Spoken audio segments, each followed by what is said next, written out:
Hi, welcome back to our channel. Today we'll be making my favorite dessert from my home country, quesitos, so let's begin. First, you will need a pastry sheet. I made a quick pastry at home. I'll leave the recipe I used linked in the description box if you're interested in it. Moving on, I'm scoring my pastry. Scoring is basically drawing where you want to cut using your knife, and then proceeding to cut on top of those drawings. I'm making a mini version of this dessert, but feel free to make them as big or small as you want. I'm also not being precise when it comes to cutting. You can use a ruler to make each of them the same exact size. But since this is just for my family, I'm betting they won't mind if they're not perfectly symmetrical. Don't throw away the discarded dough. You can roll it out again and make more quesitos, just like cookie dough. Now, I put just plain cream cheese into a pastry bag,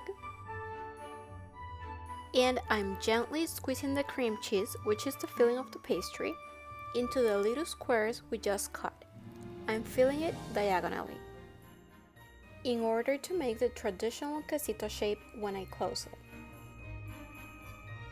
Once all of the pastries have been filled with the cream cheese, we're gonna top it off with sugar. Simply add about a teaspoon worth of sugar on top of the cream cheese.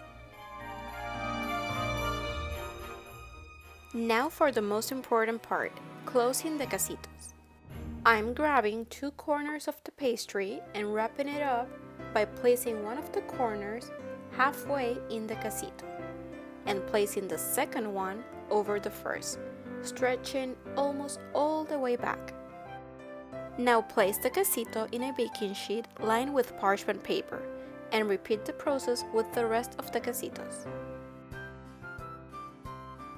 When you're done shaping the quesitos and you're ready to bake, spray them with water and top with more sugar.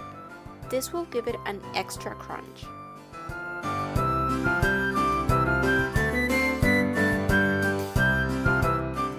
Now bake in a preheated oven at 425 degrees Fahrenheit, about 220 degrees Celsius, for 15 minutes, or until the quesitos turn golden brown. While they're still warm, pour on top the honey glaze. You can also use plain honey or corn syrup. This will give it a shiny gloss with an extra layer of flavor. Let the quesitos completely cool down and you're ready to serve. You can also make them in advance. They hold up well for up to 3 days at room temperature. These are, as I mentioned before, one of my favorite desserts growing up. It's not too sweet and they're actually very simple to make.